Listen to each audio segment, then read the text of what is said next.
Mister Ranjan, आपके लिए अच्छी खबर है, आपकी बेटी का पता चल गया।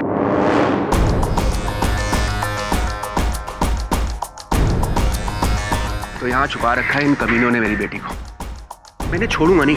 मिस्टर रंजन, आपकी बेटी की जान दांव पर है। अपनी बेटी के लिए तो मैंने इन किडनैपर्स के सिर्फ एक बार कहने पर 50 लाख रुपए दे दिए। और पुलिस के मना करने के बावजूद भी ये आपने ठीक नहीं किया। मेरी बेटी से बढ़कर इस दुनिया में मेरे लिए कुछ नहीं है मेरे लिए। ठीक है मिस्टर रंजन, आपने जो करना था कर दिया, तो पुलिस को अपना काम करने दीजिए प्लीज। चलो।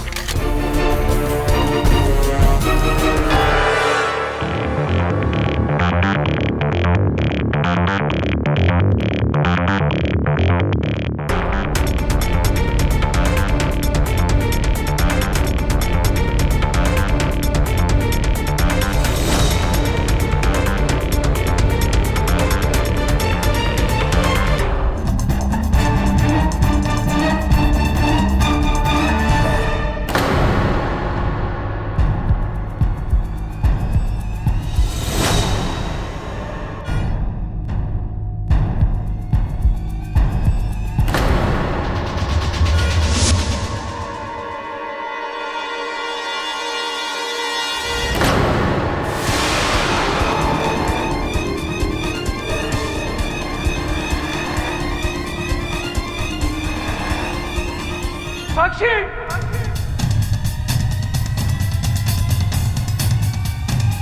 Hands up!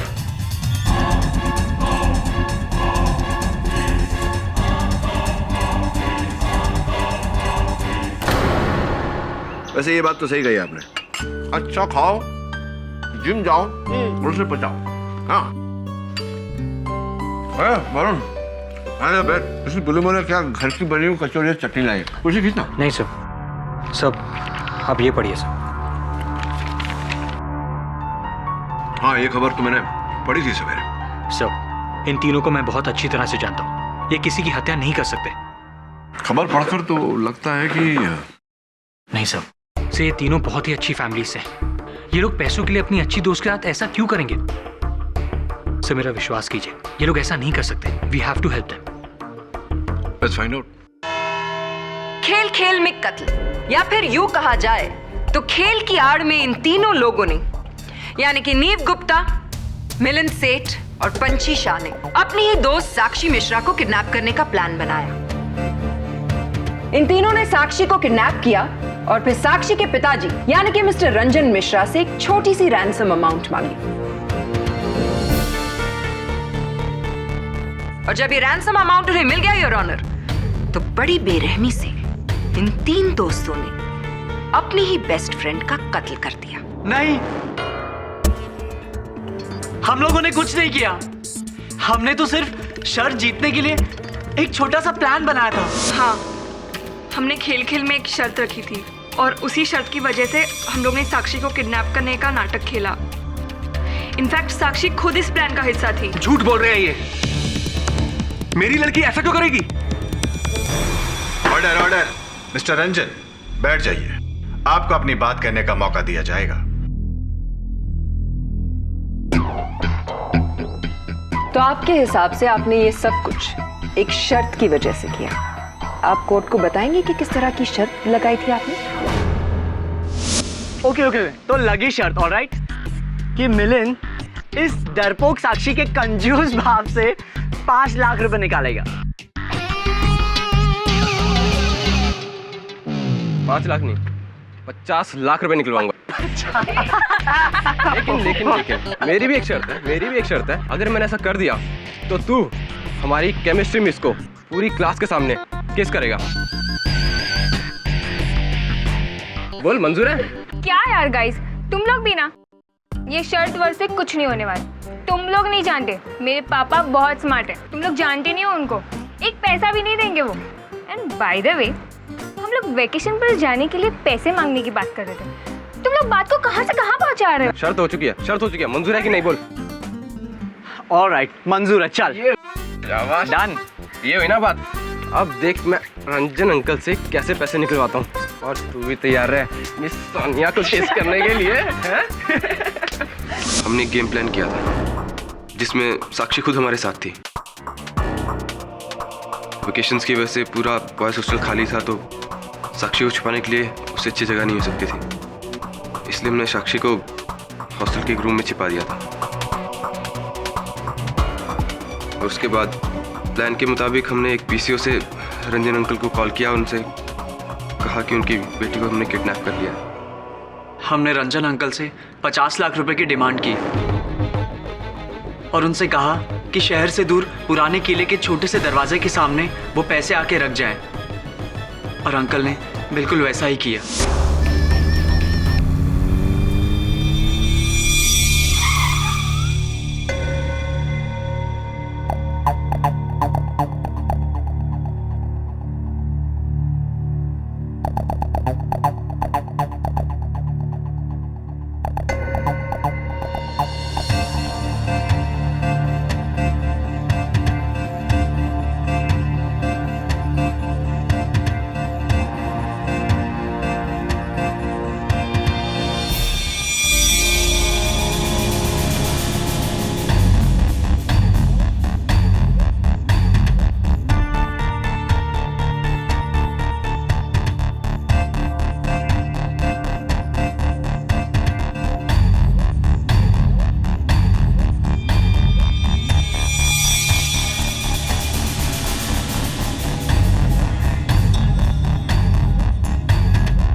वही ब्रीफकेस है योर ऑनर जो मिस्टर मिश्रा ने इन तीनों को दिया था। पैसों से भरा ये ब्रीफकेस पुलिस ने इन तीनों से ही बरामद किया है। पैसा एक ऐसी चीज है जिसकी वजह से किसी की भी नीयत बदल सकती है, और लालच ही की वजह से साक्षी की मौत हुई।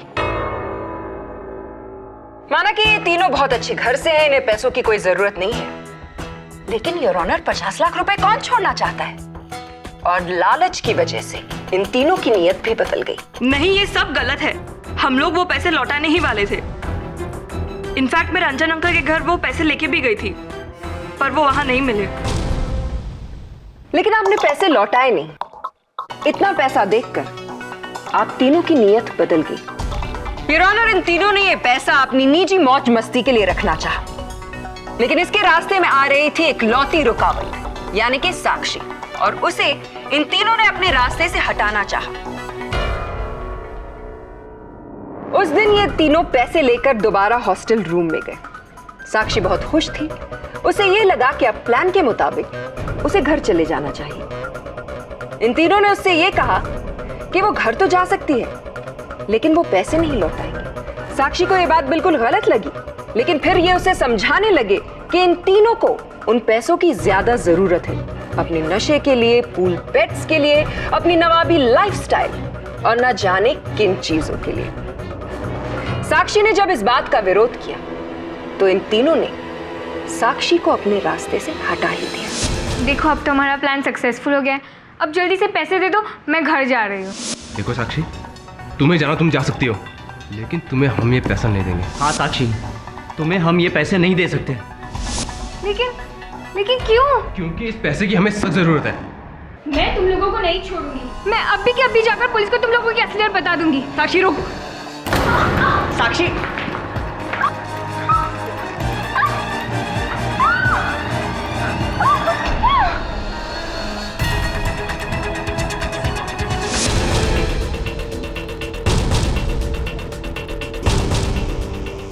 इन तीनों ने किडनैपिंग भी की है और कत्ल भी, और अपनी बात को साबित करने के लिए मेरे पास एक नहीं बल्कि दो चश्मदीद गवाह हैं।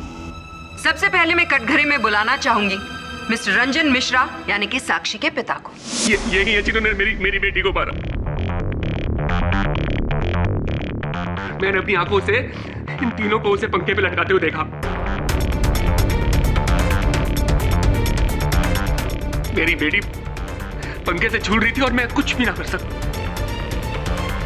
क्या मिला इनको? पूछिए इनसे, पूछिए क्यों मारा उसको। अरे इन्हें 50 लाख चाहिए थे, मैं इनको 1 करोड़ देता। लेकिन उसको मारने की क्या जरूरत थी? क्यों मारा मेरी बेटी को? क्यों मारा? मिस्टर मिश्रा, आप बैठ सकते हैं। योर ऑनर, मैं इंस्पेक्टर दवे को बुलाना चाहूंगी। इंस्पेक्टर दवे, आपको ये कैसे पता चला कि साक्षी मिश्रा हॉस्टल के रूम नंबर 17 में है? मिस्टर रंजन ने अपनी बेटी साक्षी की मिसिंग कंप्लेंट लिखवा रखी थी। हम उनकी बेटी को ढूंढ रहे थे कि करीब 4 बजे किसी पीसीओ से एक अनजान आदमी का फोन आया। उसने बताया कि उसने कुछ लड़कों को बॉयज हॉस्टल में जबरदस्ती एक लड़की को ले जाते हुए देखा है। उसने विल्सा कॉलेज की लोकेशन बताई। इन्वेस्टिगेट करने पर पता चला कि ये वही कॉलेज है जहां साक्षी पढ़ती थी। छुट्टियां होने के कारण पूरा कॉलेज बंद था, हॉस्टल बंद था, लेकिन रूम नंबर 17 के स्टूडेंट्स घर नहीं गए थे। यानी कि साक्षी के बेस्ट फ्रेंड मिलिंद और नीव। मुझे लगा कि कुछ न कुछ गड़बड़ है। मैंने मिस्टर रंजन को फोन किया और उन्हें वहां बुलाया और खुद भी अपनी टीम के साथ वहां पहुंचा। और फिर आपने वहां क्या देखा? मैंने देखा कि साक्षी सीलिंग से लटकी हुई है और रस्सी इन तीनों के हाथ में।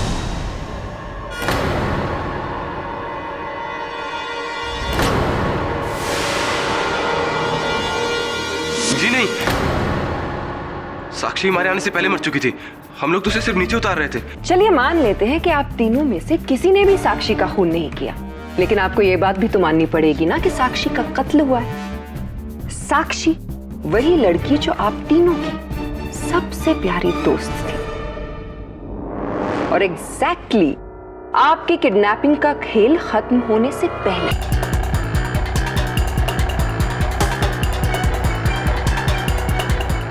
चलिए अब आप अदालत को यह बताइए कि आप तीनों ने मिस्टर मिश्रा से जब पैसे लिए उसके बाद आपने क्या किया?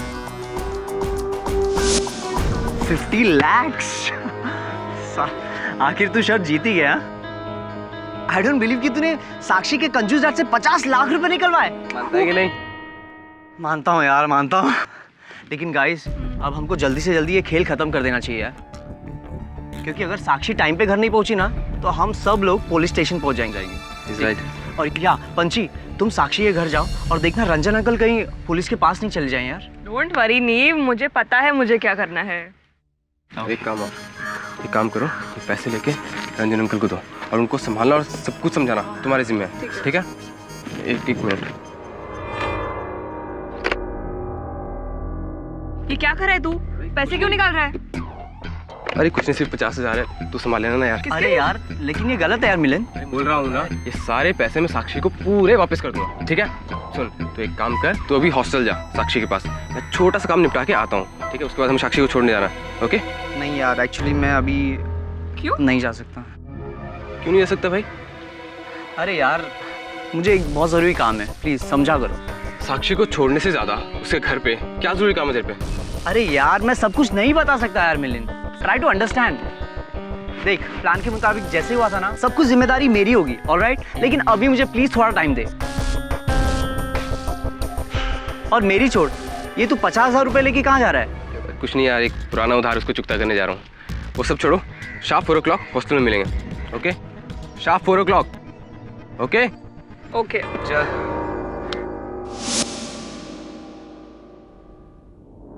आप सब 4 बजे मिले तो थे, लेकिन साक्षी को घर पहुंचाने के लिए नहीं, बल्कि उसे ऊपर पहुंचाने के लिए। नहीं, ऐसा नहीं है।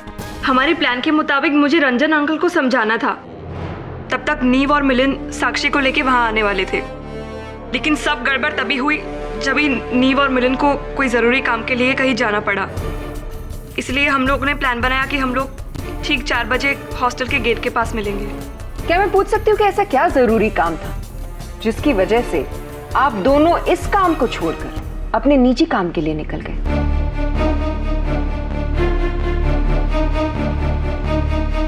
तो आप दोनों में से पहले मेरे सवाल का जवाब कौन देगा? नीव आप या फिर मिलिंद आप?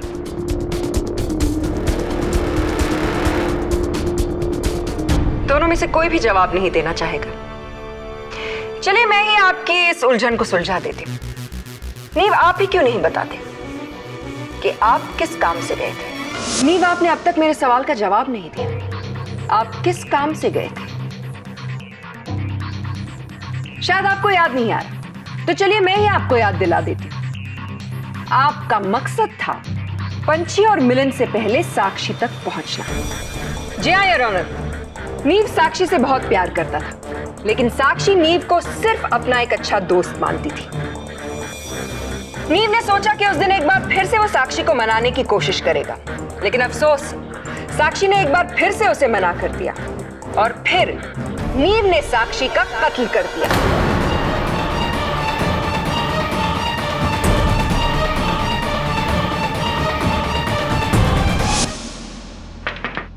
कौन? साक्षी, मैं नीव। अरे मिलिंद और पंछी कहाँ हैं? उन्हें छोड़ो ना, हमारे बारे में सोचो साक्षी।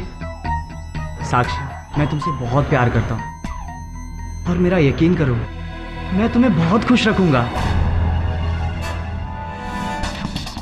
तुम्हारे बिना जिंदगी जीना मैं सोच भी नहीं सकता। तुम पागल हो गए हो नीव। मैंने तुमसे कितनी बार कहा है कि मैं तुमसे प्यार नहीं करती। हम सिर्फ और सिर्फ दोस्त हैं, और अगर हमेशा के लिए तुम्हें मेरी दोस्ती चाहिए, इस ख्याल को अपने मन से निकाल दो, वरना क्या क्या करोगी तुम? नहीं, ऐसा कुछ नहीं हुआ। मिलिंद और पंछी अच्छी तरह जानते हैं कि मैं साक्षी से कितना प्यार करता था। फिर मैं भला उसे क्यों मारूंगा? इनफैक्ट मैं तो उससे शादी करने वाला था। बंद करो ये बकवास। एक तो मेरी बेटी को मार दिया, ऊपर से उसकी बदनामी कर रहे हो। Order order. मिस्टर रंजन, बैठ जाइए। आपको अपनी बात कहने का मौका दिया जाएगा। जी नहीं, नीव साक्षी को बदनाम करने की बिल्कुल कोशिश नहीं कर रहा है। ये लोग सच में एक दूसरे को बहुत प्यार करते थे। ये सच है, और ये भी सच है कि साक्षी भी नीव से बहुत प्यार करती थी। ये बात उसने मुझे खुद आके बोली थी। हाँ, बस एक ही लेक्चर बाकी है। इसके बाद अगर तुम चाहो तो हम लोग लंच के लिए जा सकते हैं। ग्रेट। लंच के बाद मूवी? ठीक है, मैं फ्री होकर फ़ोन करती हूँ। Okay, bye. किसके साथ बात कर रही थी? नीव, राइट? तू मुझसे अपनी दिल की बात नहीं छुपा सकती। प्यार करती है ना नीव से? हाँ, एक्चुअली पंछी आई लव नीव। मुझे वो बहुत अच्छा लगता है। I want him to be my man. ये सच है, हम दोनों एक दूसरे से प्यार करने लगे थे। उस रोज भी मैं पंडित जी से मिलने मंदिर गया था, क्योंकि साक्षी और मैं मिलिंद और पंछी को सरप्राइज देना चाहते थे। इसीलिए उस दिन मैंने इन दोनों से ये बात छिपाई कि मैं पंडित जी से मिलने मंदिर जा रहा हूँ। बताइए पंडित जी, क्या ये आपसे मिलने आया था? हाँ, ये बचवा हमसे मंदिर पर मिलने के लिए आया था। किसी लड़की से प्रेम विवाह करने की बात कर रहा था। धन्यवाद पंडित जी। तो बताइए मिलिंद, उस दिन आप गए कहाँ थे? आप भी तो 50,000 रुपए लेकर अपना प्लान छोड़कर किसी और पर्सनल काम के लिए चले गए थे। कहाँ गए थे आप?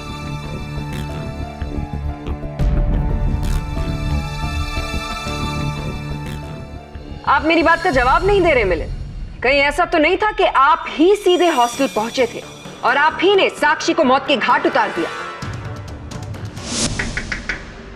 कौन?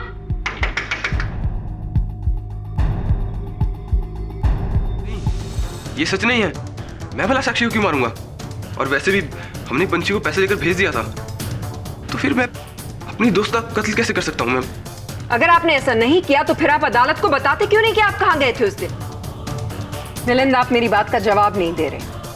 जी उस दिन मैं किसी को पैसे देने गया था। एक्चुअली मुझे ड्रग्स की लत लग गई थी, जिस वजह से मेरे खर्चे बढ़ गए थे। उस दिन भी मैं 50,000 रुपये लेके इसीलिए गया था ताकि मैं अपने पुराने कर्जे उतार सकूं। हालांकि मैं वो पैसे बाद में साक्षी को लौटाने वाला था। योर ऑनर, ड्रग्स लेने की आदत पुराना कर्जा और रैंसम में मिले 50 लाख रुपए। मिलिंद के पास बहुत ही क्लियर ऑप्शन था, साक्षी को अपने रास्ते से हटा दो और फिर फिरौती के पूरे 50 लाख रुपए इनके। जी नहीं, ये सच नहीं है। भला मैं अपनी फ्रेंड का कत्ल क्यों करूंगा? मैं सच कह रहा हूँ मैम, मैं उस दिन अपने फ्रेंड को पैसे देने गया था, मैं रॉकी को पैसे देने गया था मैम। रियली? तो क्या आप अपने इस अच्छे दोस्त रॉकी को यहाँ अदालत में बुला सकते हैं ताकि आपकी बात साबित हो जाए?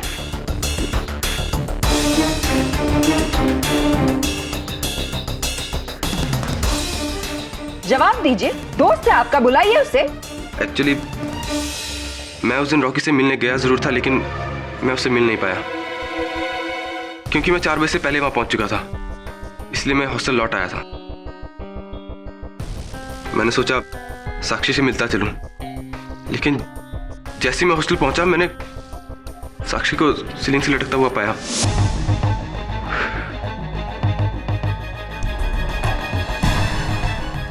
चार बज गए यार, ये नीव और पंछी कहाँ रह गए? चलो मैं साक्षी से मिल लेता हूं। साक्षी,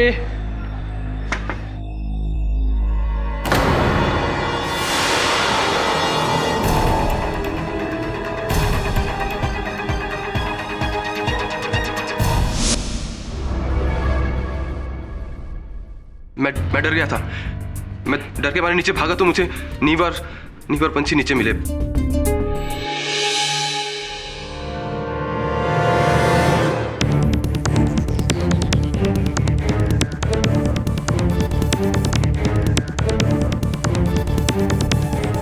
योर ऑनर, अभी एक ऐसे बात का पता चला है जिससे इस केस का रुख ही बदल जाएगा।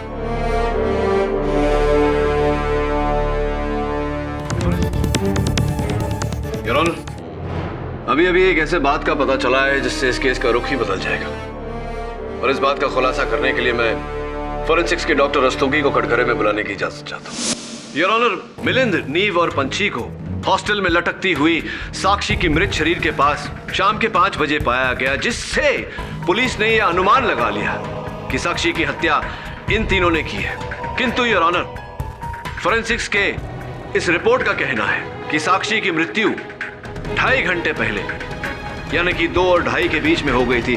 क्या मैं सही कह रहा हूं डॉक्टर रस्तोगी? जी हाँ, क्योंकि 2.5 घंटे पहले ही मिस साक्षी मिश्रा का कत्ल गला दबाने की वजह से हुआ था, इसीलिए कई बार ये बताना मुश्किल हो जाता है कि मौत कितने बजे हुई थी। क्या आपके कहने का ये अर्थ निकाला जा सकता है कि फोरेंसिक्स ये पता ही नहीं लगा पाई कि साक्षी की मृत्यु कितने बजे हुई थी? जी नहीं, एक्चुअली पुलिस को साक्षी की लाश 5 बजे मिली थी। जांच करने पर यह पता चला कि साक्षी की मौत गला घुटने की वजह से हुई थी, लेकिन प्रॉपर पोस्टमार्टम करने के बाद ये बात सामने आई कि साक्षी की मौत 5 बजे नहीं बल्कि लगभग 2 और 2.5 बजे के बीच में हुई थी।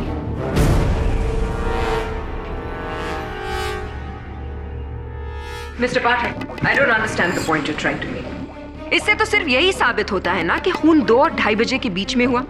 ये साबित नहीं होता कि इन तीनों ने खून नहीं किया है। हो सकता है कि साक्षी का कत्ल करने के बाद उन्हें ये बात नहीं समझ आ रही थी कि उसकी लाश के साथ क्या करें, और जब तक ये बात समझ में आई तब तक इंस्पेक्टर दवे वहां पहुंच चुके थे। योर ऑनर, प्रोसिक्यूशन के इस दलील का उत्तर देना बहुत ही सरल है। मेरे तीनों मुवक्किल अपने अपने कथन में कह चुके हैं योर ऑनर कि जिस समय साक्षी की मृत्यु हुई उस समय विभिन्न व्यस्तता के कारण ये हॉस्टल पर उपस्थित नहीं थे। मिलिंद अपने दोस्त रॉकी को ड्रग्स के पैसे देने गए थे, पंछी साक्षी के पिताजी से मिलने गए थे, और नीव मंदिर गए थे पंडित जी से मिलने। योर ऑनर, सबसे पहले मैं चाहूंगा कि पंडित जी कटघरे में आकर इस बात पर रोशनी डालें। पंडित जी, आपने पिछली सुनवाई में अपने कथन में कहा था कि ये लड़का नीव गुप्ता आपसे मिलने आया था मंदिर पर। हाँ, मैंने कहा था। तो जिस समय ये आपसे मिलने आया था, समय क्या हो रहा था? यही दोपहर के 2-2.5 बजे, जब मैं मंदिर बंद कर रहा था तभी आया था।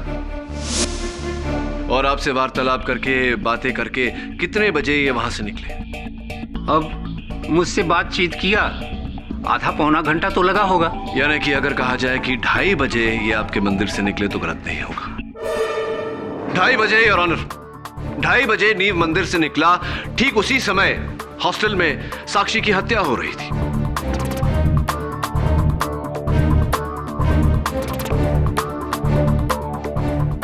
धन्यवाद पंडित जी, आप बैठिए। योर ऑनर, अब मैं मिस्टर रंजन मिश्रा के घर के नौकर गोपाल काका को कटघरे में बुलाने की अनुमति चाहता हूं। गोपाल काका, कृपया कर अदालत को बताएं कि उस दिन पंछी शाह ये आपके घर आई थी आपके मालिक रंजन मिश्रा जी से मिलने? जी, उस दिन वो घर पे आई तो थी, लेकिन मालिक घर पर उस वक्त नहीं थे। मालिक का इंतजार भी किया था इसने। तो किस समय ये आपके घर आई? लगभग 2:15 बजे। लगभग 2:15 बजे। और आप कह रहे हैं कि इन्होंने वहां इंतजार किया आपके मालिक का और फिर वहां से निकली? कितने बजे निकली थी? लगभग पौन घंटा। 3 बजे, योर ऑनर। मेरे प्रश्न में ही मेरे प्रश्न का उत्तर है। फोरेंसिक्स का यह कहना है कि साक्षी की मृत्यु 2:30 बजे हुई, और अगर पंछी वहां 2:15 से 3 बजे तक थी तो ये साक्षी की हत्यारन कैसे हो सकती है? मिस्टर पाठक, आपने तो सबका काम आसान कर दिया। अगर साक्षी के कत्ल में नीव और पंछी का हाथ नहीं है तो बचा सिर्फ एक इंसान जो कातिल हो सकता है, मिलिंद। नहीं सर, मैंने खून नहीं किया सर। केडी सर, मैंने खून नहीं किया। मैं सच कह रहा हूं सर, मेरा विश्वास कीजिए, मैंने खून नहीं किया सर। योर ऑनर, मैं प्रोसिक्यूशन की बात से सहमत हूं कि नीव और पंछी ने यह हत्या नहीं की, लेकिन मिलिंद ने भी यह हत्या नहीं की। वो भी निर्दोष है। यह प्रमाणित करने के लिए अदालत से मैं कुछ समय की विनती करता हूं।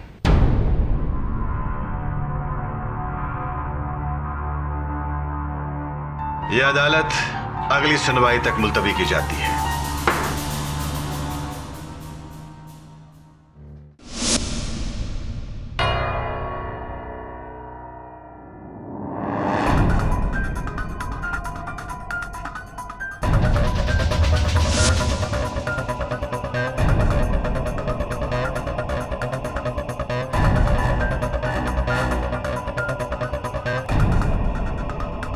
वरुण,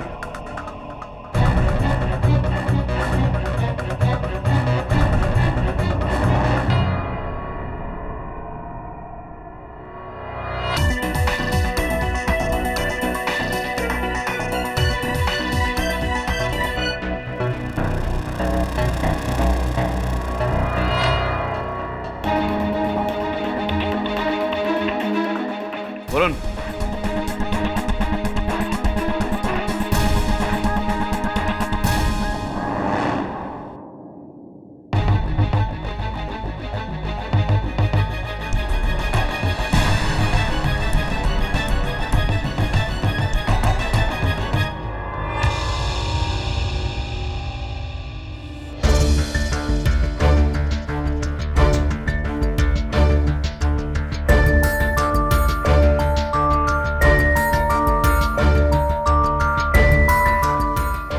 वरुण, वो फाइल देना।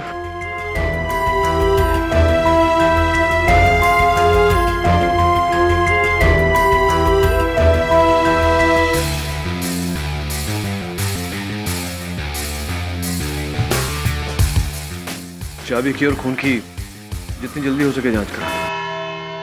योर ऑनर, ये केस उतना सीधा नहीं जितना कि हम सबको अब तक लग रहा था। इंस्पेक्टर दवे और मिस्टर रंजन मिश्रा ने साक्षी के मृत शरीर को लटकते हुए 5 बजे पाया, जबकि फोरेंसिक्स रिपोर्ट का यह कहना है कि साक्षी की मृत्यु 5 बजे नहीं, दोपहर के 2:30 बजे हुई थी।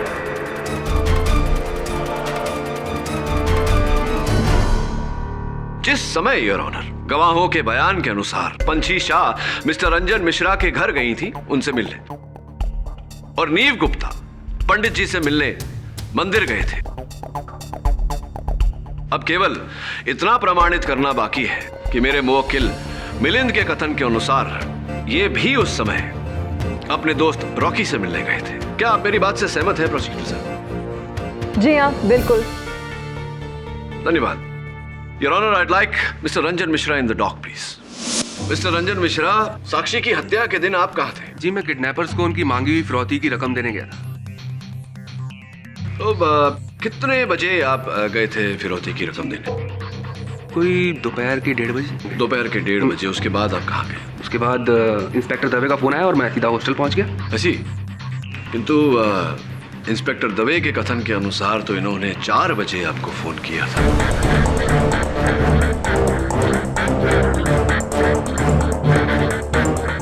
तो 1:30 और 4 बजे के बीच आप कहाँ थे? कहाँ था? अपनी बेटी का घर पर इंतजार कर रहा था। भाई किडनैपर्स की डिमांड जो पूरी की मैंने। शायद आपसे भूल हो रही है मिस्टर मिश्रा, क्योंकि पंछी शाह और आपके गृह सेवक गोपाल काका दोनों ने अपने अपने कथन में कहा कि जिस समय पंछी आपके घर आपसे मिलने आई थी उस समय आप घर पर उपस्थित नहीं थे। कहाँ थे आप 1:30 और 4 बजे के बीच? भाई कहा ना कि मैं अपनी बेटी की किडनैपिंग को लेकर बहुत परेशान था और किडनैपर को पैसा देने के बाद मैं भगवान से यही दुआ कर रहा था कि मेरी बेटी को जल्द से जल्द घर वापस आ जाए, बस। भगवान से दुआ कर रहे थे? भगवान से दुआ कहाँ पर कर रहे थे? किसी मंदिर में, मस्जिद में या बॉयज हॉस्टल में?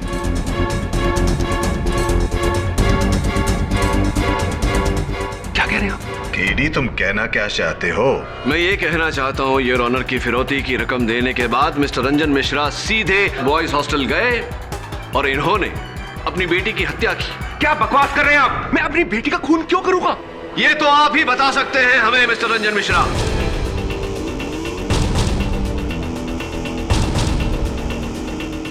केडी, साफ साफ कहो, तुम कहना क्या चाहते हो? योर ऑनर, कहानी कुछ इस तरह। फिरौती की रकम देने के बाद मिस्टर मिश्रा सीधा बॉयज हॉस्टल पहुंचे, क्योंकि ये जान चुके थे कि इनकी बेटी साक्षी को कहां रखा जा रहा है।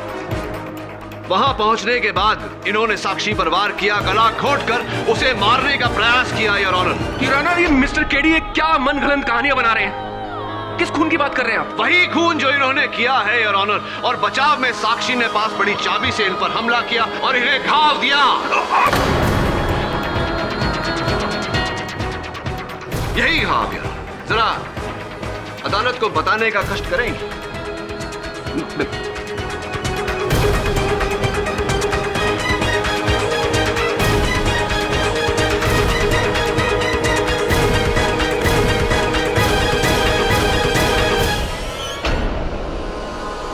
और इसी घाव से टपका हुआ खून योर ऑनर हमें बाहर कॉरिडोर में मिला। इतना ही नहीं, साक्षी ने जिस चाबी से इन पर वार किया था वो चाबी भी मिली, जिस पर फोरेंसिक्स को इन्हीं के खून और चमड़ी के ट्रेसेस मिले। Your honour, mister Ranjan Mishra, क्या और भी साक्ष्य पेश करूं या इकबाल जुर्म? हाँ, मैंने ही खून किया है।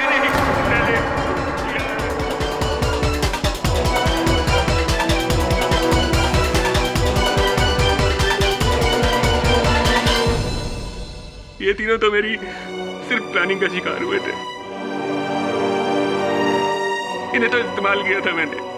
उस दिन जब मैं फिरौती की रकम देने के बाद अपनी कार लेकर वापस आ रहा था,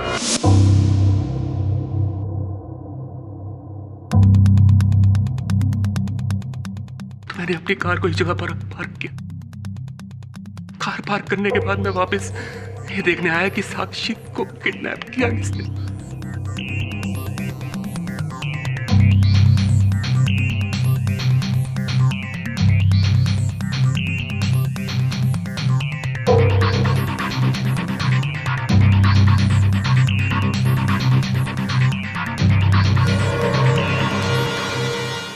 अब हमको जल्दी से जल्दी ये खेल खत्म कर देना चाहिए, क्योंकि अगर साक्षी टाइम पे घर नहीं पहुंची ना तो हम सबका गेम खत्म और हम लोग सीधे पुलिस स्टेशन, समझा? पैसे लेके रंजन अंकल को दो और उनको संभालना और सब कुछ समझाना तुम्हारे जिम्मे है, ठीक है? मैं देखकर हैरान रह गया कि साक्षी का किडनैप करने वाला और कोई नहीं, उसके अपने दोस्त थे। इससे अच्छा मौका मुझे और नहीं मिल सकता था। साक्षी। कौन? साक्षी बेटा, मैं पापा। दरवाजा खोलो बेटा।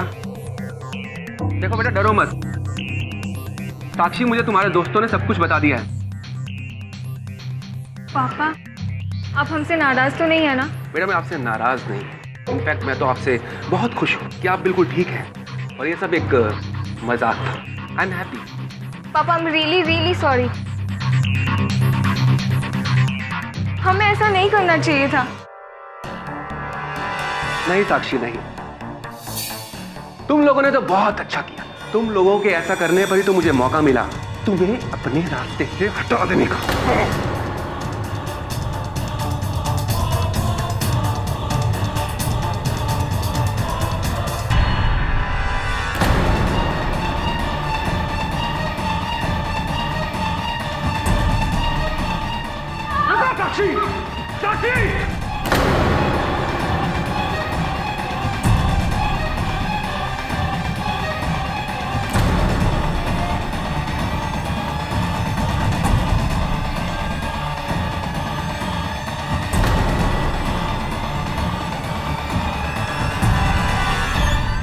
साक्षी की बीमार और विधवा माँ से मैंने शादी इसलिए की कि उसके मरने के बाद उसकी सारी जायदाद को मैं ले सकूं।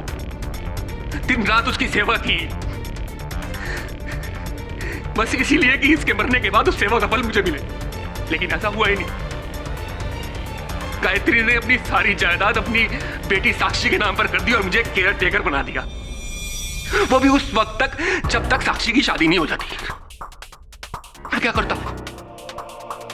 और जब मैंने इन तीनों को प्लान बनाते हुए सुना तो मुझे लगा मुझे मेरा प्लान तो हो गया।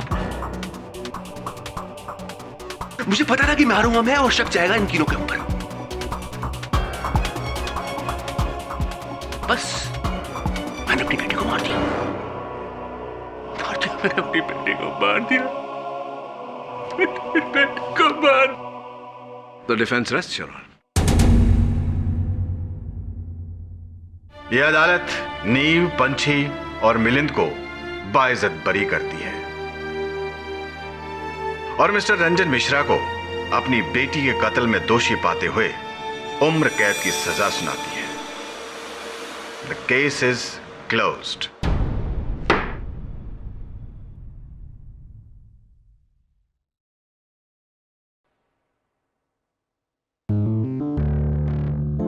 थैंक यू केडी सर, अगर आप नहीं होते तो पता नहीं हमारा क्या होता। Thank you KD sir. You're welcome. लेकिन धन्यवाद तुम लोगों को मेरा नहीं, वरुण का करना चाहिए। इसी के विश्वास के कारण तुम तीन बच पाए हो।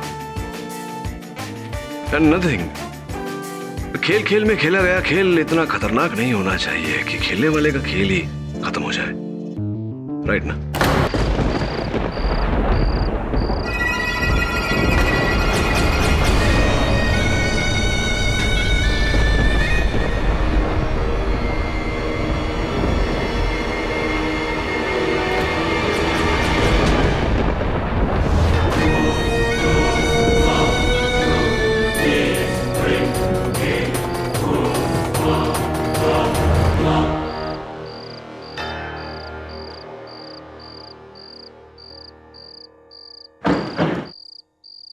ठाकुर साहब, नीलाक्षी ये यहाँ क्या कर रही है? नीलाक्षी, ठाकुर साहब जरूर कुछ गड़बड़ है। भाई साहब, भाई साहब, भाई साहब! बड़े ठाकुर,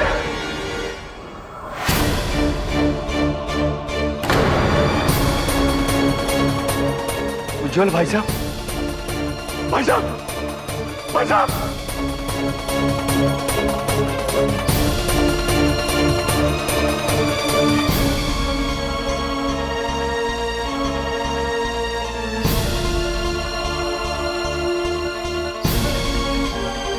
भाई साहब तो मर गए। इनके पैर पे सांप के कांटे का निशान है। ये नीलाक्षी का ही काम है। तुम्हारा शक सही था मस्तानी, वो लड़की नागिन है। दिसंबर चाचा, गांव वालों को इकट्ठा करो, हम उस नागिन को नहीं छोड़ेंगे।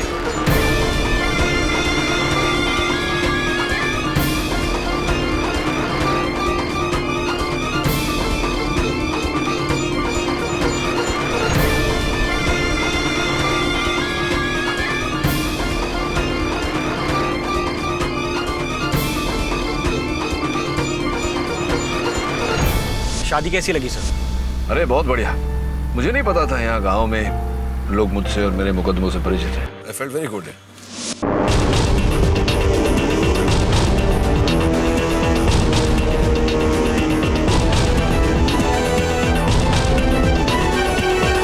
परिचित है? सब पूरा जिला आपके फैन से भरा हुआ है। इसीलिए तो मेरी मौसी ने इंसिस्ट किया था कि मेरी कजन की शादी में मैं आपको जरूर लेकर आऊं। Thank you for coming sir. अरे आई एंजॉयड।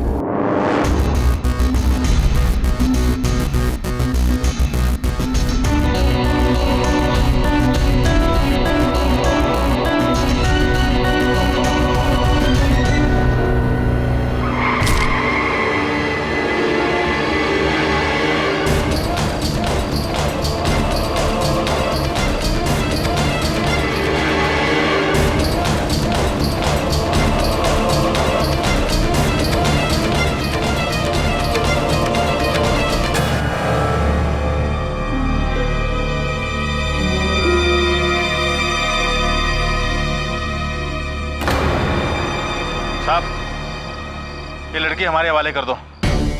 मैं इस गांव का सरपंच हूँ, आप जाओ यहाँ से। क्यों पीछे पड़े इसके? क्या किया इसने? हत्यारन है ये।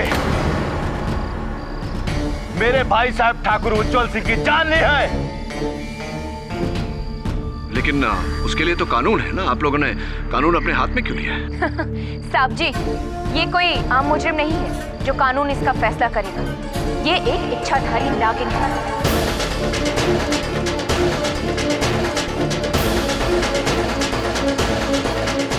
और इसका फैसला कानून नहीं, हम करेंगे। इसका जहरीला फन कुचलकर। क्या कह रहे हैं आप लोग? ये लड़की इच्छाधारी नागिन? देर आए पर दुरुस्त आए। लो आ गया कानून। चल नागिन।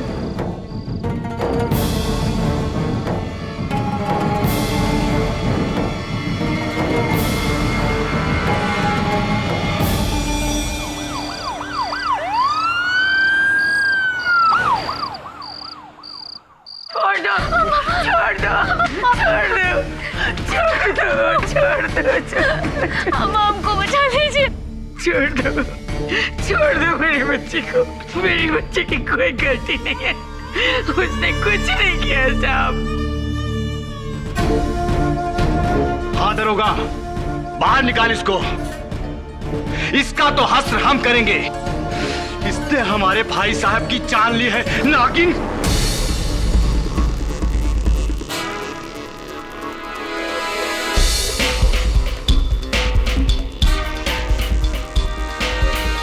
ये क्या कर रहे हैं आप लोग? कौन से युग में रहते हैं आप सब? इच्छाधारी नागिन, ये तो कथाओं की बात है, होता नहीं है ऐसा कुछ। आपके शहर में नहीं होता होगा साहब। आपके शहर में तो लोग भगवान को भी नहीं मानते। ये सब तो दूर की बात है। देखिए साहब, आप यहाँ नए आए हैं, आप इस लड़की के बारे में कुछ नहीं जानते हैं। हम इसे बचपन से जानते हैं, इसका पूरा इतिहास जानते हैं। तो कहना क्या चाहते हैं आप कि ये बच्ची नागिन का रूप लेकर डसती है सबको? अटर नॉनसेंस, अनबिलीवेबल, अंधविश्वास की हद होती है। ओ भाई साहब, तुमको तसल्ली दिलाना हमारा काम नहीं है। अपना रास्ता नापिए, ये हमारा आपस का मामला है। चले जाइए। साहब, साहब हमें छोड़ के मत जाइएगा साहब। साहब हमके जाने के बाद ये लोग हमको मार डालेंगे। मेरी बच्ची।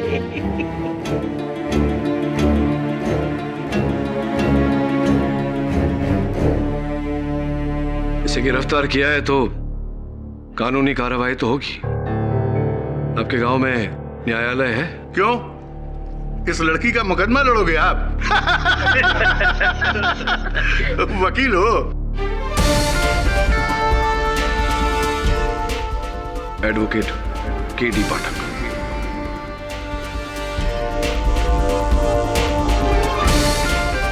और केडी पाठक के होते हुए कभी किसी बेगुनाह को सजा नहीं हो सकती। बाकी की पहचान अदालत ले लूंगा। चल वरुण, राम, इस केस के निर्णय होने तक अगर मेरे मुवक्किल को खरोंच भी पहुंची तो उसके उत्तरदायी आप होंगे, इंस्पेक्टर रलिया राम।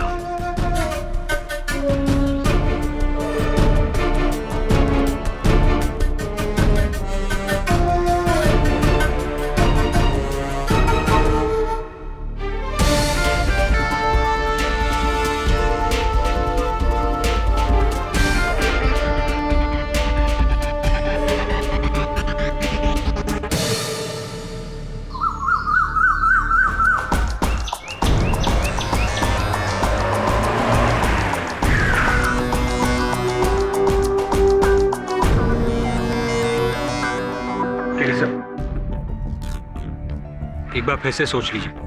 हम इस लड़की को अच्छी तरह से जानते भी नहीं है। वो क्या है क्या नहीं है। हो सकता है वो नागिन नहीं, खूनी हो। देखो, हम तो उस लड़की के अपराध से अनजान हैं, किंतु ये गांव वाले वास्तविकता से अनजान हैं। और जब तक इस देश से अंधकार को नहीं मिटाया जाएगा, ये देश प्रगति नहीं कर सकती। और ये अंधकार सिर्फ ज्ञान से मिट सकता है। इस समय यही हमारा कर्तव्य है। करेक्ट? चल।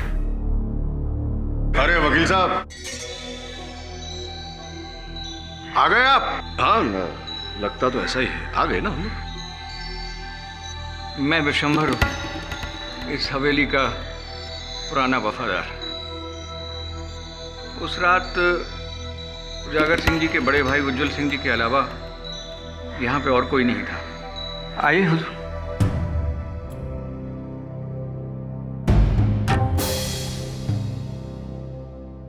वकील साहब, हमने यहां से ठाकुर साहब की लाश उठाई थी। पैर में सांप का काटा, बदन नीला पड़ा, जहर से मौत। क्लियर केस, एकदम क्लियर। हो सकता है सांप पीछे से कहीं झाड़ियों से आया हो। नहीं नहीं, इस हवेली में सांप का होना तो असंभव है। अरे वकील साहब, हवेली में क्या, इस पूरे अमरोली गांव में पिछले 150 साल से किसी ने सांप को नहीं देखा। रिकॉर्ड है, रिकॉर्ड। अब आप ही बताइए, इसका क्या मतलब है? आप सुलझे हुए लगते हैं चाचा, आप बताइए, क्या वो लड़की नागिन हो सकती है? नहीं, वो नागिन नहीं है, वो विषकन्या है। ठीक कह रहे हैं चाचा।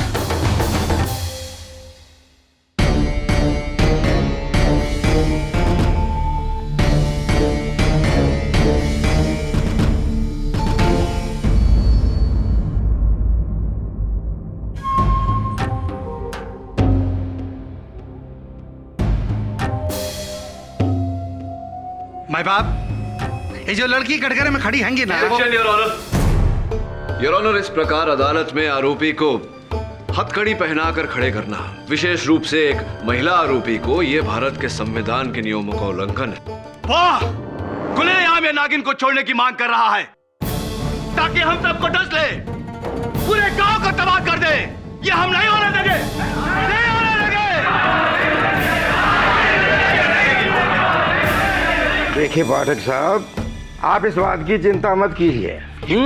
आप केस शुरू कीजिए। चमनलाल, पंखा तेज करो।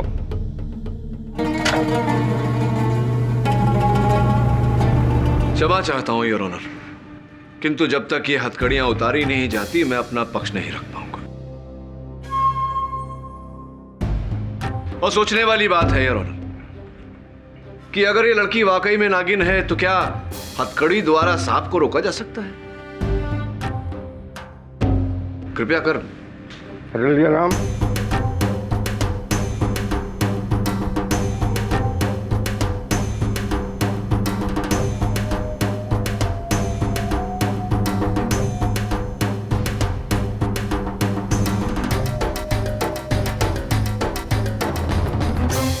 खुश हैंगे वकील साहब, खुश हैंगे। हाँ, बड़े शहर के बड़े वकील साहब। अगर आपकी इजाजत हो तो कार्रवाई शुरू करें। धन्यवाद। मैं बाप, 1 अगस्त की रात ठीक 11:30 बजे ठाकुर उज्जवल सिंह की हवेली से एक लड़की फरार हैंगी। 3 लोगों ने उसे देखा हैंगा। ठाकुर उजागर सिंह जी हैंगे और उनकी सहेली मस्तानी हैंगी और हवेली के रखवाले बिशंबर चाचा हैंगे। उसके बाद ठाकुर के कमरे में गए ये तीनों लोग और एक धसी हुई लाश देखी। ठाकुर, माय बाप, गांव वालों का कहना हैगा कि ये लड़की नागिन हैंगी। अब कैसे मान ले कि ये लड़की नागिन हैंगी? यहां सारे सब में पढ़े लिखे लोग हैंगे। क्यों वकील साहब? अब प्रोसिक्यूशन का यह दावा हैगा कि यह लड़की ठाकुर की हवेली में उस रात अपने साथ एक नाग लेकर गई और उस कमरे में उस नाग को छोड़ा। उस नाग ने ठाकुर को डसा।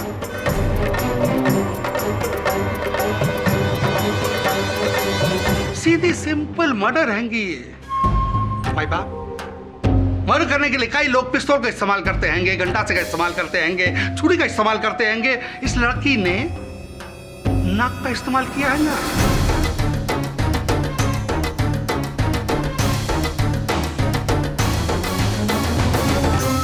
अरे साहब, उसे बाहर से नाग लाने की क्या जरूरत है? ये तो खुद ही सांप है। नागिन कहेंगी। Objection your honour. Your honour, इस प्रकार अदालत की कार्यवाही के बीच में बोलकर कार्यवाही को खंडित करना, भंग करना, ये अनुचित है योर ऑनर। मस्तानी जी, आप यहाँ आकर के अपनी बात कहिए। वैसे तो पूरा अमरौली इस नीलाक्षी की कहानी के बारे में अच्छे से जानता है, लेकिन इस नए वकील के लिए हम ये कहानी फिर से दोहरा देते हैं। हुआ ये था कि 20 साल पहले इस विधवा दुलारी को ये लड़की छत्तीसगढ़ के जंगलों में मिली थी, वो भी सांपों के डेरे के बीच में।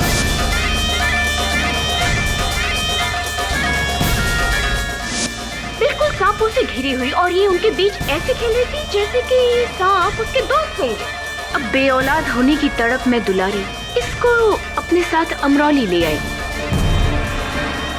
इसे पाला पोसा बड़ा किया, बिल्कुल अपने बच्चे की तरह। लेकिन ये नीली आंखों वाली नीलाक्षी आम बच्चों की तरह नहीं है। ये सबसे अलग थलग रहती, किसी से बात नहीं करती, यहाँ तक कि देवी देवताओं के मंदिर भी नहीं जाती थी ये। जब भी कोई जानवर इसके सामने आता ना तो घबरा जाता। घोड़ा इसके सामने आता तो बिदक उठता, कुत्ते आते तो भौंकने लग जाते, मानो कि वो इसके अंदर बसी नागिन को पहचान रहे हों। ऊपर से इसकी नागमणि जैसी नीली आंखें। मुझे तो पहले से ही शक था कि ये लड़की। सुन लिया आपकी कथा मस्तानी जी। घोड़ों का बिलखना, कुत्तों का भौंकना, इनकी नीली आंखें होना, तो इन्हीं बातों के आधार पर आप सबने ये निर्णय ले लिया कि नीलाक्षी ही नागिन है। ये नागिन है और मैंने इसे रूप बदलते हुए देखा है।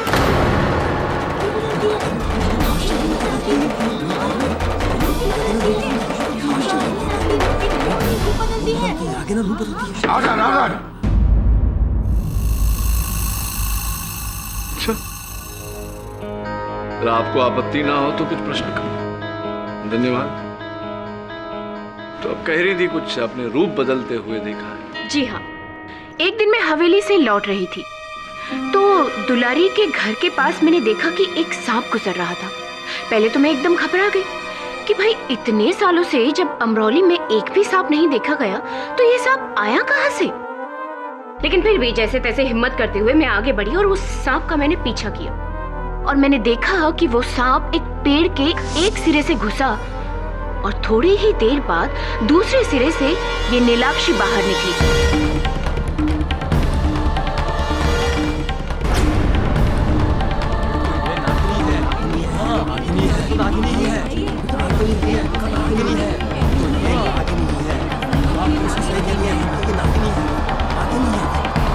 इसलिए मुझे यकीन हो गया कि ये नीलाक्षी ही नागिन है और कोई नहीं। तो वो पेड़ जिसके पीछे आपने सांप को जाते देखा और नीलाक्षी को बाहर निकलते देखा, उस पेड़ की चौड़ाई कितनी थी? रहा होगा लगभग 4 फीट के आसपास। 4 फीट के आसपास। अब देखिए, नीलाक्षी की कुल मिला के चौड़ाई शायद 2 फीट से कम ही होगी।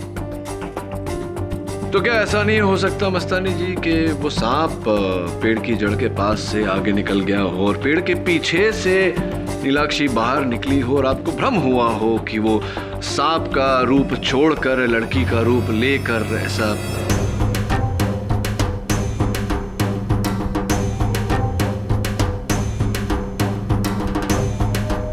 जी नहीं, जब इतने सालों से अमरौली में कोई सांप देखा ही नहीं गया तो फिर वो सांप आया कहां से?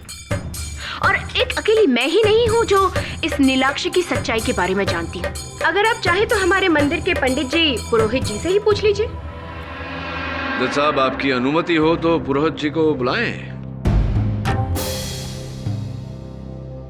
जय माँ दुर्गे, जय माँ दुर्गे, जय माँ दुर्गे, जय माँ दुर्गे। जजमान, हम ठहरे संसार और माया जाल से दूर रहने वाले ब्रह्मचारी। हमें क्या पता ये कन्या नागिन है या कोई बाला, परंतु हम इतना अवश्य जानते हैं ये कन्या नाग देवता को पूजती है। हमने कई बार इसको नाग देवता की मूर्ति के सामने नमन करते हुए देखा है।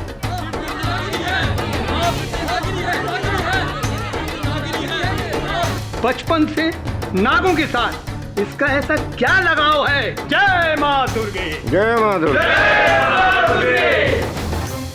राम राम माई बाप। अब आप तो जानते हैं हम कानून के आदमी हैं और दूसरा हम वर्दी में। झूठ बोलने का तो कोई चांस ही नहीं। ये जो लड़की है ना बहुत ही अजीब, इसका हरकत भी नागिन जैसे ही है। अब एक बार हम भरी बरसात में तालाब के किनारे से जा रहे थे। अब आपको क्या बताएं माई बाप, हम देखे कि ये तालाब के किनारे बैठ के मेंढक को पकड़ के खा रही थी।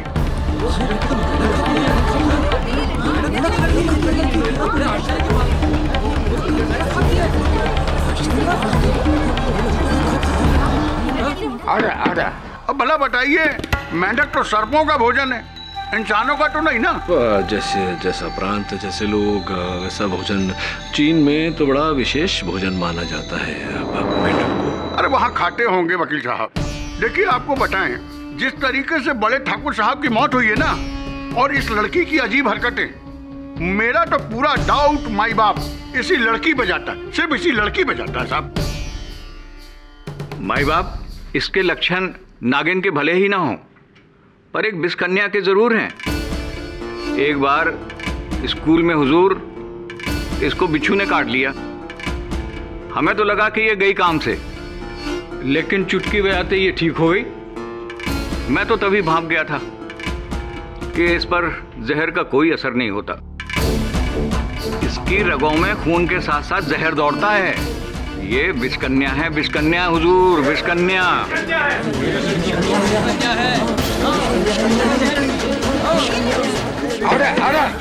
धन्यवाद बिराज जी। लरी सिंह जी, आप तो गांव के सरपंच हैंगे जी। आपकी आवाज गांव की आवाज हैगी। बिल्कुल सही कहा आपने। तो बताइए, ये लड़की विषकन्या हैगी या नागिन, या केवल परिस्थितियों के शिकार? जैसा नीलाक्षी को मैं बचपन से जानता हूं,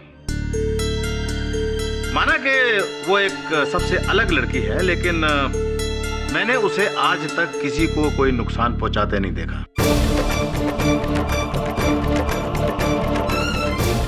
मैं नहीं मानता कि वो कोई विषकन्या है या नागिन। ठाकुर के पांव में सांप के कांटे का निशान हैगा।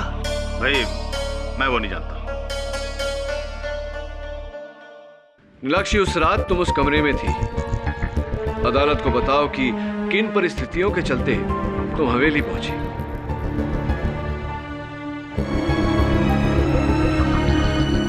डरो मत, बोलो।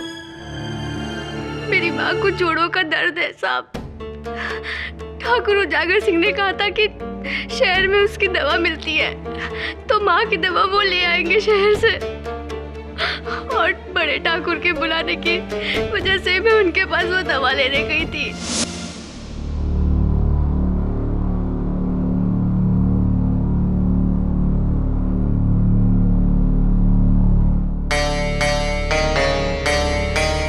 बड़े ठाकुर,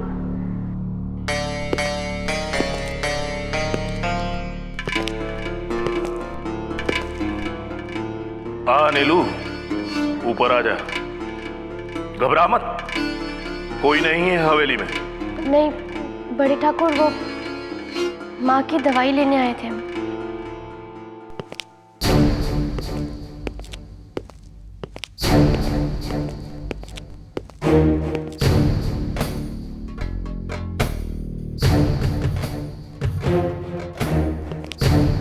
ये ले तेरी माँ के जोड़ों के दर्द की दवा। पर सुन, 1 महीने में दर्द छूमंतर।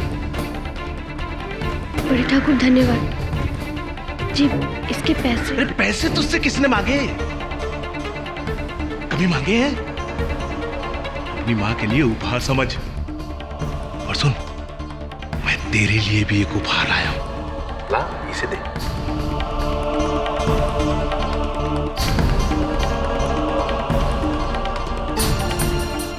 ये देख, बढ़िया है ना? तेरी नीली आंखों से मेल खाता है। आ, पहना दूं तुझे?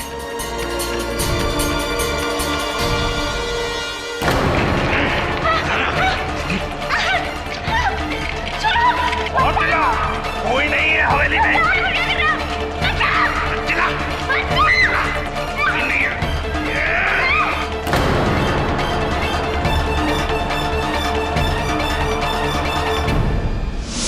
और फिर जब मुझे होश आया तो मैंने देखा कि वहां पे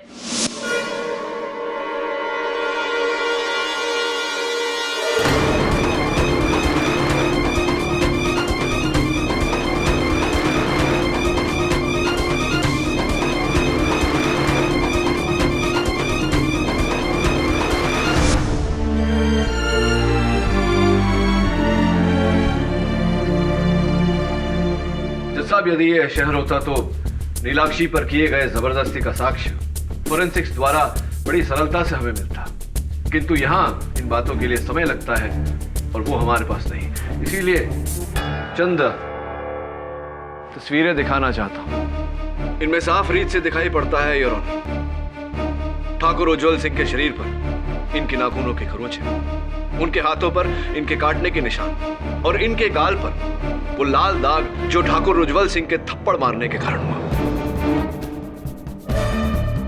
इससे पूरी तरह सिद्ध होता है योर ऑनर कि नीलाक्षी का कथन सच्चा है।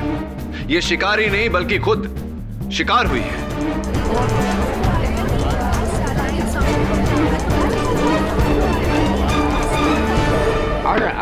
वाह वाह वाह वाह वाह वाह वकील साहब, बचाव के घाव के निशान यानी कि हमले के निशान भी तो हो सकते हैंगे। ये लड़की उस रात ठाकुर के घर में गई और उस पर हमला किया है ना? प्रोसिक्यूटर साहब, मैं आपको स्मरण करा दूं कि ठाकुर की मृत्यु लड़की के हमले के कारण नहीं, सांप के काटने के कारण। और वो सांप यही लड़की लेकर आई थी हवेली में। कोई सबूत हैंगा आपके पास? हैंगा, बड़ी देर से इसी बात का इंतजार कर रहा था मैं। इक्का हैंगा। अच्छा, रखिए।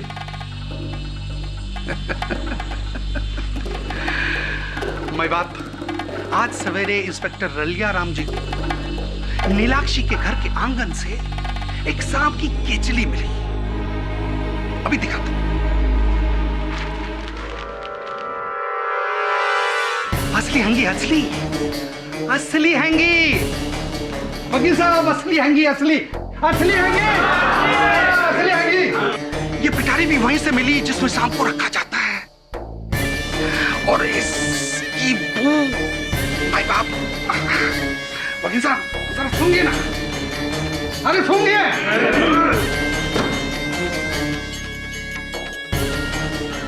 भाई बाप, इस बात का प्रमाण तो मिल गया कि अमराली गांव में एक सांप है। ये लड़की नागिन हैंगी या नहीं ये तो नहीं पता, मगर इस लड़की का उस सांप से रिश्ता पक्का हैगा।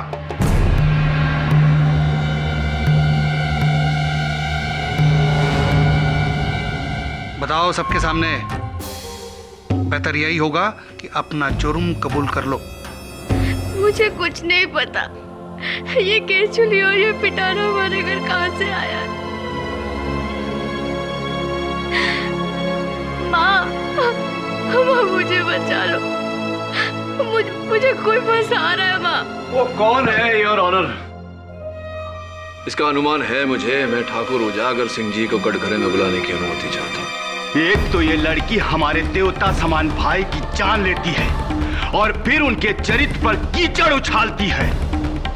तुझे तो मैं आज ही रात हवेली उठा कर ले जाऊंगा, फिर जो हस्र करूंगा तेरा देख लेना। ठाकुर उजागर सिंह, आपने अभी अभी भरी सभा में इस लड़की को अपहरण की धमकी दी है। आईपीसी धारा 506 के तहत क्रिमिनल इंटिमिडेशन यानी कि आपराधिक भय दर्शन और आईपीसी धारा 367 अपहरण के लिए आपको 2 साल की जेल हो सकती है। राइट जज साहब? हे वकील, क्या मजाक है ये? 2 वर्ष काराबंद रहना कोई स्वांग नहीं होता ठाकुर साहब। मेरे 5 गिनने से पहले अपने शब्द वापस लीजिए, वरना 1 अच्छा दो। मैं अपने शब्द वापस लेता हूँ, मैं अपने शब्द वापस। वेरी गुड, मतलब बहुत अच्छे। अब ये बताइए ठाकुर साहब, दुलारी देवी की दवाई आप ही लाए थे? जी हाँ, इंदौर से। तो ये दवाई जो आप लाए वो इस बक्से में लाए थे, बड़े बक्से? जी हाँ, इस बक्से में। इतने बड़े बक्से में इतनी छोटी सी बोतल क्यों? क्या इस बड़े से बक्से में कोई और भी सामान था इस दवाई की शीशी के साथ? आपको क्या लगता है मैं इसमें सांप लाया था? हाँ, यही लगता है मुझे। वकील, दिमाग ठिकाने लगा दूंगा। फिर भरी सभा में धमकी दे रहे हैं। मेरा कहने का मतलब, वकील साहब, हम अपने बड़े भाई साहब को क्यों मारेंगे? उचित प्रश्न, और इसका उत्तर भी दूंगा। पहले आप ये बताइए कि आप इंदौर क्यों गए थे? भाई साहब और मैंने मिलकर इंदौर से बाहर 100 एकड़ जमीन खरीदी थी। उसी की रजिस्ट्री के लिए वहां गया था, वकील से मिलने। और सुना है कि लौटते समय आप एक छोटी सी जगह रुके थे, सपेरों की बस्ती में। क्या ये सच है? अरे क्या बात कर रहे हैं? आपको किसने कहा? आप ही के वाहन चालक ने।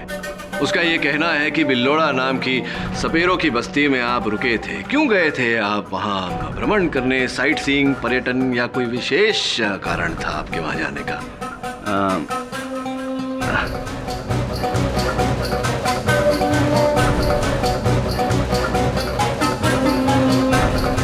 सोचिए। हाँ, दवा लेने। दवा लेने? कौन सी दवा? अरे वही जोड़ों की दर्द की दवा जो दुलारी ने मंगाई थी। वहां एक बूढ़ा सपेरा रहता है जो जंगली जड़ी बूटियों से दवाइयां बनाता है। वही दवा लेने गया था। दवा लेने गए थे आप उजागर सिंह जी, लेकिन दुलारी देवी के मर्ज की दवा नहीं, अपनी मर्ज की दवा लेने गए थे आप। वो सांप जिसने आपके भाई साहब को डसा और वो चल बसे।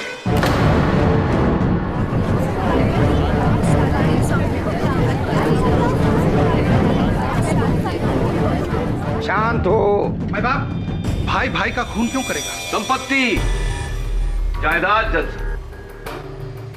वो 100 एकड़ की जमीन दोनों भाइयों ने मिलकर खरीदी थी, लेकिन पंजीयन सिर्फ आपके नाम पे की गई है उजागर सिंह जी।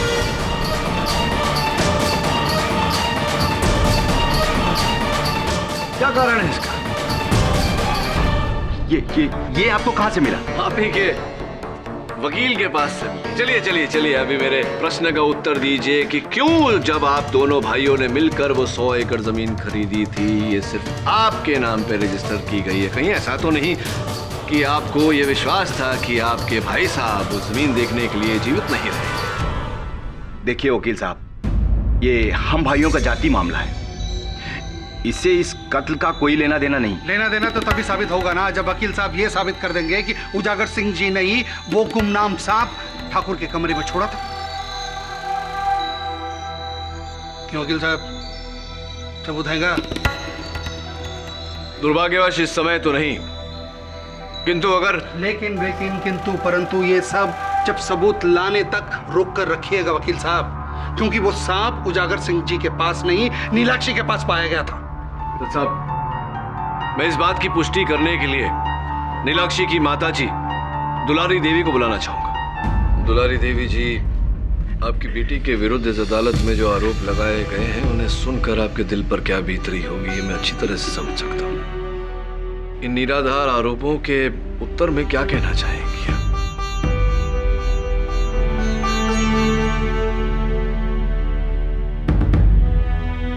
कुछ कहिए दुलारी देवी। इस अदालत में किसी ने आपकी बेटी को नागिन कहा, किसी ने विष कन्या। आपकी बेटी को इस समय आपके सच की, एक माँ के सच की आवश्यकता है। कुछ कहिए। मुझे माफ कर दे बेटी, मुझे माफ कर दे। मैं अब तेरी असलियत नहीं छुपा सकती हूँ।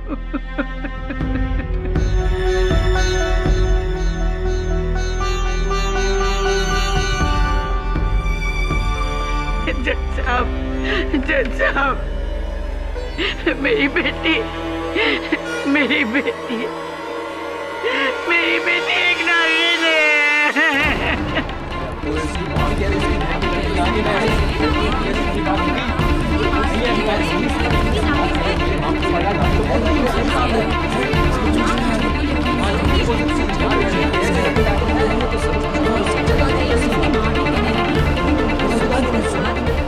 आप कह रही होंगी इसकी माँ साहब?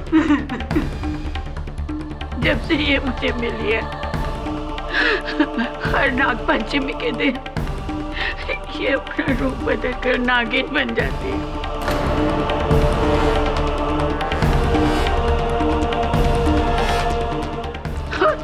और कुछ घंटे बाद ये अपने इंसानी रूप ले लेती है। मैंने जब पहले ये देखा कि वो किसी को नुकसान नहीं पहुंचाती है, तो मैंने इस राज को राज ही रखा जज साहब। माँ, क्यों कर रही हो आप ऐसा? क्यों माँ? चुपचाप क्या खड़े हो? मारो पत्थर से!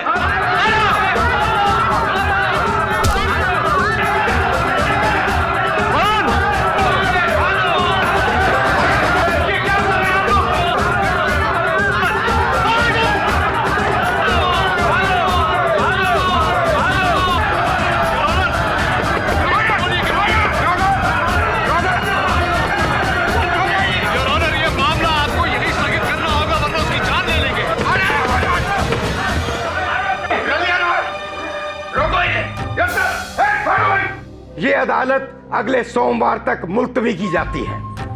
आप सब लोग जा सकते हैं।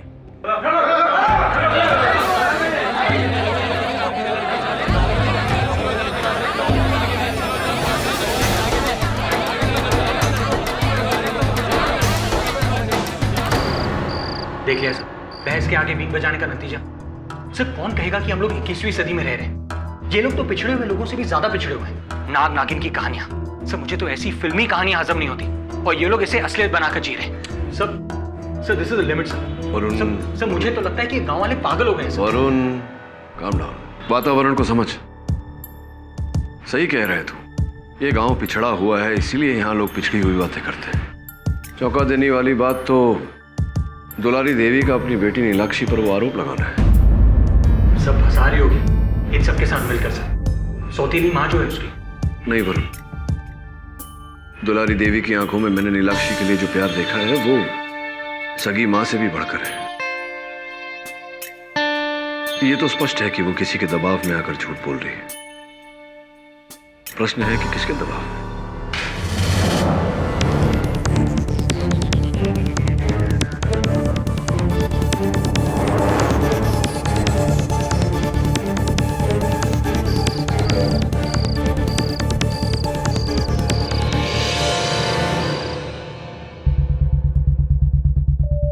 सब बाहर कोई नहीं है।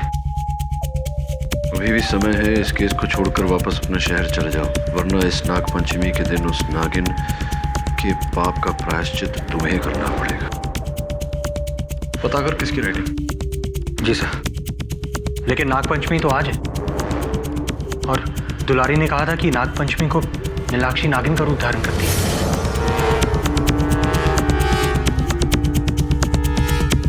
आज नाग पंचमी के दिन तुझे खाना नहीं, दूध पिलाना चाहिए।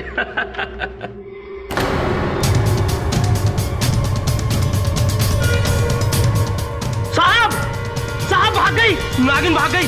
रलिया साहब, नागिन भाग गई। साहब जी, मैंने अदालत में झूठ बोला था कि नीलू एक नागिन है। ये तो सच है कि नीलू मुझे सांपों के डेरे से मिली थी, पर साहब जी दूसरी लड़कियों की तरह वो भी एक आम लड़की है। वो बेकसूर है साहब जी। वो बहुत भोली है, वो बहुत मासूम है साहब जी। झूठ क्यों बोला आपने? उसने मुझे धमकी दी थी। उसने मुझे धमकी दी थी कि मेरी बेटी को अगर मैंने नागिन नहीं माना तो वो उसे जेल में जिंदा जला देगा साहब जी। किसने धमकी दी थी? मैं नहीं बता सकती, मैं नहीं बता सकती। अगर उसे पता चल गया तो वो मेरी बच्ची को नहीं। आप मेरी बात सुनिए। देखिए, मेरे होते हुए नीलाक्षी को कुछ नहीं होगा, चिंता मत करिए। बताइए मुझे, किसने धमकी दी थी आपको?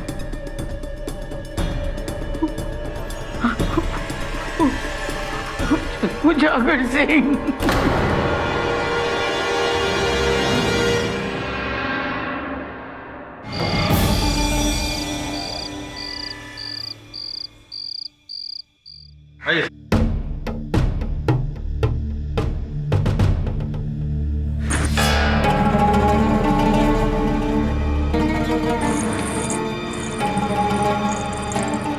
वरुण, नीलाक्षी की माया है।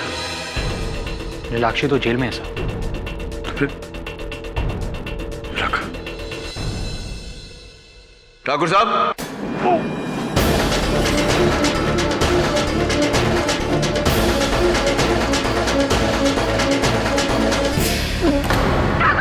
ठाकुर साहब,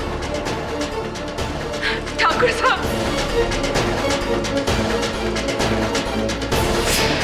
माय गॉड, सांप को काटा है।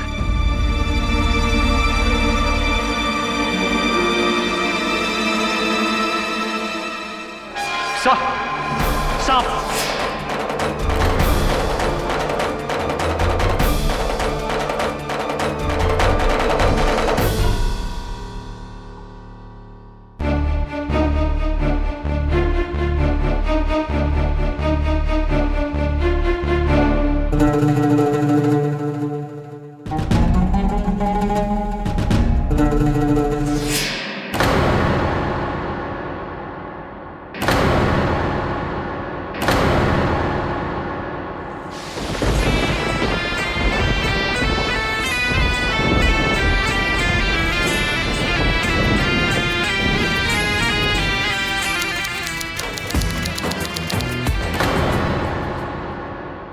और भी दिलचस्प कहानी देखने के लिए हमारे चैनल को सब्सक्राइब करें और बेल आइकॉन दबाना न भूलें।